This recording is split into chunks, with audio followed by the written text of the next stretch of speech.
You don't have the aerodynamic advantage of it pushing your truck down, so you're going to be a little higher anyway. But some of these guys set their trucks up to run an inch or two off the ground. Some of them set them up to run right on the ground.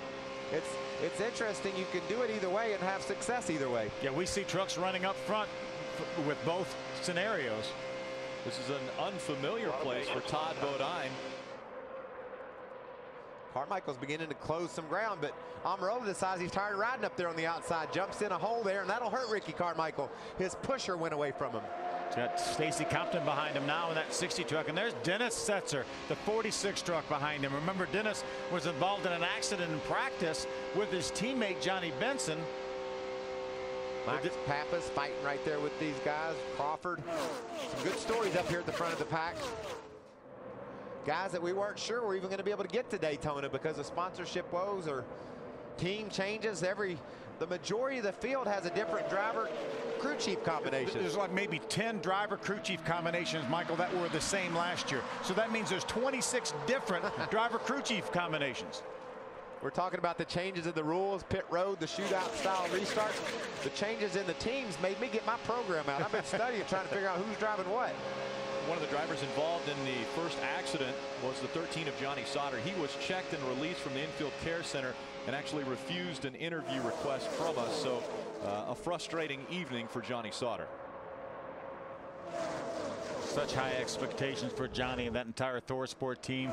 Finished so strong last year, highlighted by that big win at Las Vegas. They're lining up front. 4 trucks have pulled away from the pack at this point. Sometimes if you don't have anything good to say, it might be better not to say anything at all. Well, let's hear what Austin Dillon has to say. He's with Krista. Well, Rick, Austin Dillon is feeling a lot better than his truck looks. So much anticipation for this race that has turned into frustration. Did that sum it up, or how are you feeling right now?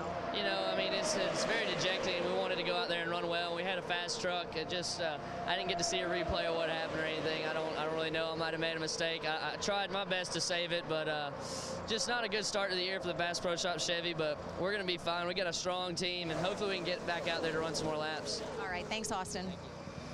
See, I appreciate that young man stepping up there and doing his interview and telling people he wasn't sure what happened. He might have made a mistake, and he might have made a mistake, but darn, Phil, you can't simulate the position he got into on the very first lap of the race. When Eric Amarola took him 3 wide, Austin was in no man's land. He had never been there before. Great early run so far for Max Pappas, running 5th right now in that Geico Toyota. But you watch, as every lap goes by, these guys bounce up off the exit of turns 2 and 4, a little bit higher and a little bit higher. Handling is really going to come into play. I see them getting a little bit more and more out of shape every lap that goes by. If you can stay down on that yellow line, great, but it's not a free ticket. You don't just get to stay down there. You got to drive the heck out of that truck. Look at Jason White, a little bit up the hill there, opening up a door. Taylor Malton couldn't go through it, though. Here we go again, 2 and 3 wide as they scatter out. Coming out of turn number 2, let's go back trackside to Adam Alexander. And Rick, Kevin Harvick Incorporated has never won 2 races in the same day, trying to accomplish that this evening. Earlier this afternoon, Tony Stewart winning for them in nationwide competition. They're 1-2 on track. Elliott Sadler leading Ron Hornaday, and Hornaday just came on the radio and said, my helmet hose just came off. Good thing it's a cool night. He rides 2nd behind Sadler. Mikey, how important is that? Not tonight. You're fine. Just to keep you cool, the helmet hose? The helmet hose blows fresh air into the top of your head. It cools you down significantly, and on a hot day you wouldn't want to be without it, but tonight you're fine. We definitely don't want Ron Hornaday to be a hothead out here, as things will heat up as this race continues. We're underway with the 2010 Camping World Truck Series season. Early on, chaos, but now we're trying to control some of that. Be the biggest racing fan you can be with Verizon Championship Racing at the track and on your phone. From nationwide and IndyCar driver meet and greets to exclusive peeks inside the Penske garage, right on your VCAS phone. We're your hard card to racing nirvana. Only from the network with the most 3G coverage, Verizon. We're under caution once again. This time it's for the 48 truck slowing on the backstretch and actually coming to a stop. Brian Silas climbed out of his race truck. Not really sure why, but maybe had a an issue that he thought was going to cause him to have to get out of it. And while that was taking place, Justin Lofton looked like he might have had some mechanical issues with his truck. Yeah, that's the number 7 truck. You can't tell that by looking at the right side. He was involved in that first lap incident, but you see the left front tire all the way down now on the ground. So Justin's trying to make his way around the racetrack without destroying that bodywork. And that's about as fast as you can go and not do just that. And I think it already has pretty much. How about this story from Donnie Leah now? He actually would not have raced yesterday. He had a good excuse. He had a good excuse. His girlfriend's water broke, so he flew home to New York and had a baby yesterday and came back down here to race. So if there's one person on earth that wanted to see this race rained out last night, it was Donnie Leah. And what a great run so far. Started back in 35th, already up into the top 15, Mikey. What a run. Won one of the most exciting races in the Truck Series on a 3/8 mile track. Took the checker 3 wide. How the heck you do that, Rick? Well, you do it. Dominic Anthony is the name of their young boy. 7 pounds, 12 ounces. He was pushing and shoving and battling just like he did growing up in New Jersey on those tracks. A reigning modified champion, wheeling up modified champion. These guys going to pit, right? Absolutely have to. They're over halfway into a fuel run. Again, this is a 100 lap race. We've completed 21 laps. And on to pit road the field comes. Elliott Sadler leading this pack.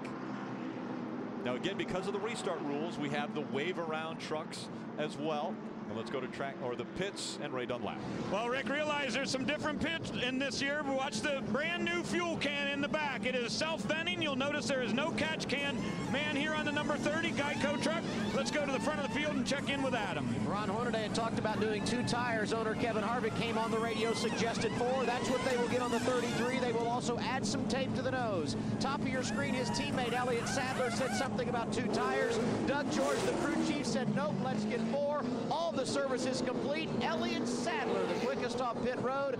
These stops happening, the first ones of the night in lap 21. Jason White beat Ron Hornaday off of pit road, so he'll restart in the 2nd position. Now again, double foul restarts when we come back. Elliott Sadler gets to decide on the inside or outside when the green flag flies.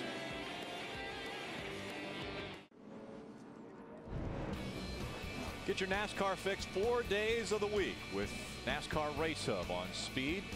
Monday through Thursday. It starts at 7:30 p.m. Eastern, only on Speed. Again, our second caution of the evening came out when Brian Silas stopped on the back stretch. The big one took place on lap number 1. That was as they were coming down the back stretch into turn 3. Watch that 3 truck, the 51 of Eric Almirola, close to the inside. Austin and Dillon in the 3 truck gets very close, starts wiggling, loses control, catches Johnny Sauter up against the outside wall. About 8 trucks in all involved, including Kyle Busch in his first race as a team owner. Trying to skate through on the bottom was the 10 of Jennifer Jo Cobb. She had a lot of damage and now is out of her truck and with Chris Devoto. Yeah, Rick, you saw that orange truck there on the bottom. She thought she was clear and then trouble. It makes it a little bit even more frustrating, but looks like the crew behind you is trying to find out if you can get this truck back out there. Well, they said no, crew chief said no from the beginning, and I don't know how to give up. I don't know how to stop. So I'm like, if we can go make a couple laps again, and it's morale, it's points, which are oh so important. And, I don't want to give up yet. I want to get back out there. I'm so looking forward and so grateful for this year in the NASCAR Camping World Truck Series. And I know we're going to be back at Atlanta, but if we can salvage a few more laps at Daytona, why wouldn't we? So I can't wait to see what they're saying over there. All indications say no, it's done. It was a pretty hard hit. It's as hard as I've been hit. I know you're itching to get over there, so we'll let you do just that. But yeah, Rick, she's telling the truth. Right before this interview, she ran back into the hauler and said, come on, guys, take a look at it. Let's get back out there. Yeah, another driver that wanted to get back out there was the 18 of Kyle Busch. They were able to get that truck fixed up and back out on the racetrack, but then they came back onto pit road and are now making their way back off of pit road and onto the racetrack once again. Kyle Busch right now is 19 laps down, but he feels like he owes it to his sponsor, Hell of a Good, that came on board. You know, it was just really February 4th when Kyle Busch found out for sure that the sponsor that he thought he had for the entire season was not going to come back. Right. so he was very fortunate. I know he was very appreciative of hell of a good coming on board and partnering with him.